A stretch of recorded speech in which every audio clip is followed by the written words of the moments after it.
Government of Uganda and the Ministry of Education and Sports. On my own behalf, I express our sincere condolences and deepest sympathies to the bereaved families, the students, the staff of this school on this terrible tragedy. So really, I want to appeal to all people of goodwill in the country to pray for those families and the community in the area, parents across the country. Please do not panic. Our children are safe and they will remain safe. They are evil people and they are trying to harm our children, but they will not manage always. I am confident that the God we serve, who sees all things, will lead the UPDF force to track down these evil people, and they will pay for what they have done.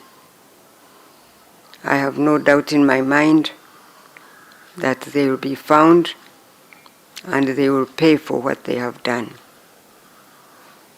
But for now, I appeal to all of us to stay calm and to hold our hands together, and pray for this community in Kasese district so that God can empower them to go through this very difficult time.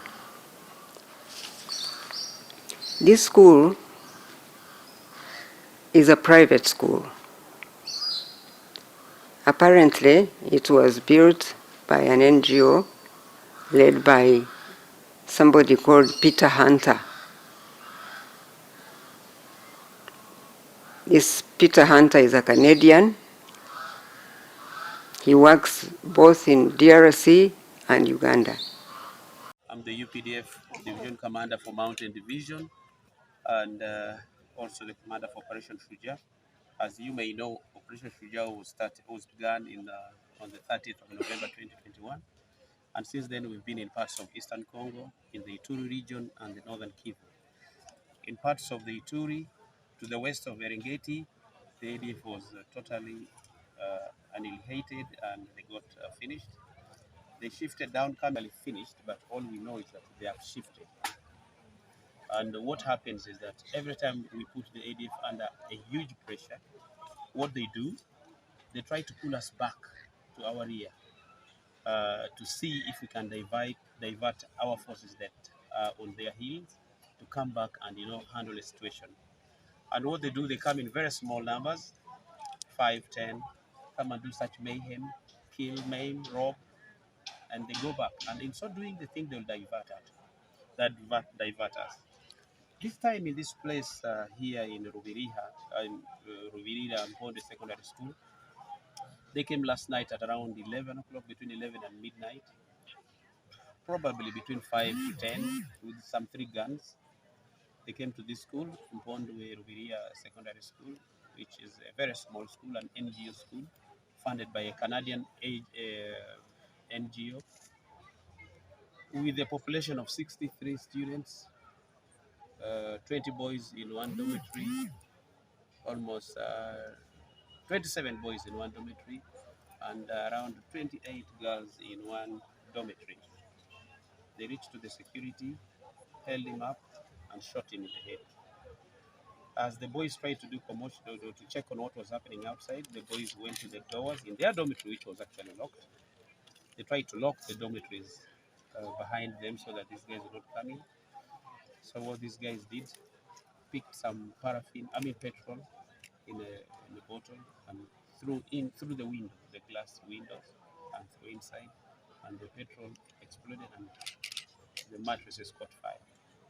And this was a very small room with over 20 students inside, and this is boys, and it caught fire. So once it caught fire, there was no way these boys would come out. The other windows were all burglar proofed. So the smoke was so choking. So once these ADF thugs saw the other dormitory for the boys burning, they ran to the girls. And unfortunately, the girls had that confusion, but they didn't know what was happening. Unfortunately, some of them failed what to do, and these guys just they didn't know what was happening. Unfortunately, some of them failed what to do, and these guys just went and butchered them, hacking them with bangers and pickaxes. Very unfortunate, and we lost 20 of those girls on spot. And but with the boys, the 20 died. No, the 17 of them died in that Mayfire. Three of them jumped out and ran in that confusion. They survived with injuries, but one was not injured. Out of the 20, the security guy died. 20 girls died. And that's what happened. They burnt the dormitories for the girls. They burnt the store where there was food. The library was also burnt. And then on their way, as they went, they were running out. They also found an old woman in the neighborhood of the school. They killed a very old woman, some like 60, 70. They went ahead and grabbed a few people, like two, three, killed one again. They continued ahead again and killed one, which is a typical ADF signature. Because this is pressure, they are under huge pressure. And that's what they have to do, to show the world that they are still there and to show the world that they can still do havoc, which they did. But all this is because of the pressure we have unleashed on them in the Eastern Congo, specifically in the North Kivu, today in the area south of Beni and Butembo. Our forces have followed them. They have moved to those areas of River Rubiriha. By 2 o'clock today, we got a small contact with them, but now they're in a very haste. We suspect they have gone with like 6 students and maybe others that they've picked on the roads, which we have not known their number.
Results. We continue to say it's very unfortunate. It's really something that we didn't expect, and it was also thought maybe this guy has had a recce and spent some time within the area. I mean, there are schools bigger than this one. If really the ADF wanted to make a big attack, what about the schools that were near? And secondly, this was a small school. Maybe it was the most obvious target. All that is something that we're just thinking, but all we know is that ADF has caused mayhem to very young, poor kids, young girls and boys. Very unfortunate, and that's what we can say.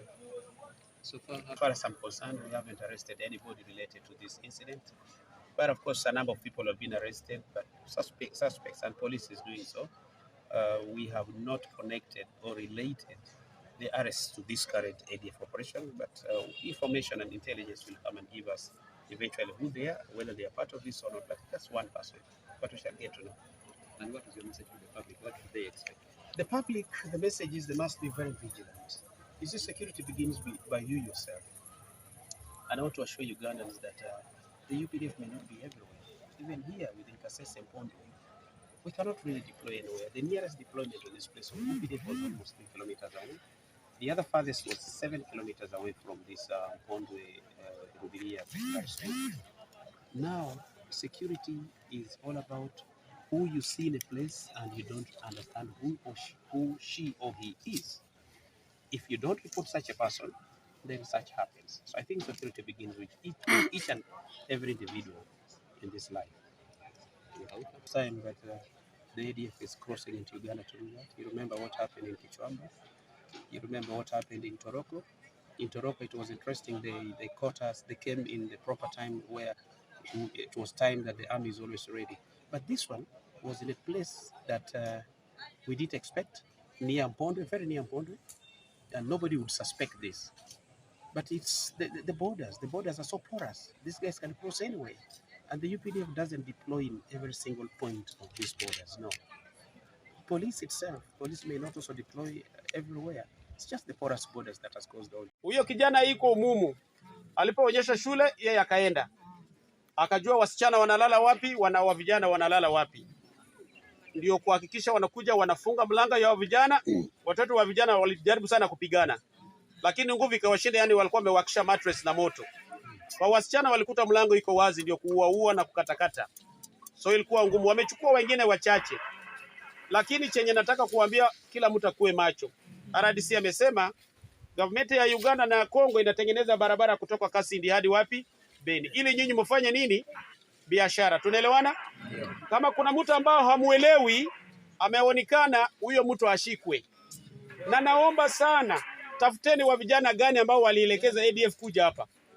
Walitoka kule Kasese Port, walikuja hapa polepole siku, wakalala siku 2, ndio wakakuja kuchoma watu. Walitaka kuchoma magari, wakakuta jeshi yetu iko, wakaona magari ya jeshi hapo wakagopa. Sasa ndio kurudi kwa nini? Kwa shule. So kila mtu kuwa alert. Kama naona mtu ambaye hapana elewa, kamata. Sio kwamba tunaenda kumfunga. Kamata tu, sema LCE mtu hapana eleweka. Ni kibaya sana mtusemee makosa yametokea kwa watoto wetu kufa. Amani ilikuwa iko mingi. Mimi sikae hapa, mimi nakaa Kongo. Muda yangu yote niko Kongo. Lakini kuona kwamba hiki tumekuja tena imefanyika kwangu nyumbani na ni kitu ya aibu sana. Lakini bila aibu inatoka na kwa mimi na nyinyi yote. Kwa nini mnanyamaza hapa nazungumza? Wako wengine wanasema ni watoto yetu. Sasa hivi tumetuma ndege kila sehemu inaenda kuwatafuta. Ndege tayari zimefika. Tunataka kwanza kama inawezekana tuokoe wale ambao wameshikwa, ambao wameenda nao. Kama unaweza kuokolewa sawa. Alafu maiti hizi zenye ziko hapa tunaenda kutoa, ile nyingine ambayo imechomeka mbaya sana tutachukua photo kwa sema ambao kuna fridge. Mapolisi na pathologists watapima kuona hii ni damu ya nani na mtoto ya nani. Kuna maiti nyingine iko hospitali ambayo inaonekana vizuri, tunatambua. Hizo zitafanya nini? Zitabaki. Tutakuja pata muda, RDC atazungumza, atawapa wenyewe watafanya nini? Watazika. President iko kutuma minister moja anaenda kuja na usaidizi sijini usaidizi aina gani, lakini sasa hivi helicopter ya president inakuja kuleta usaidizi. Tunaelewana? So mtusaidie, mkae pembeni ya barabara, kuna wakubwa ya jeshi wengi wanakuja. So kama mnasimama, mimi nimesema jeshi wasiwafukuze, lakini mkae wapi? Pembeni ya barabara watu. Okay? Kuna watu barabara gari napita. Pia tena tuzungumze kama vile ya saa 6. Okay? Journalists, you can also hold on. We haven't got all the details. We want to know what's happening.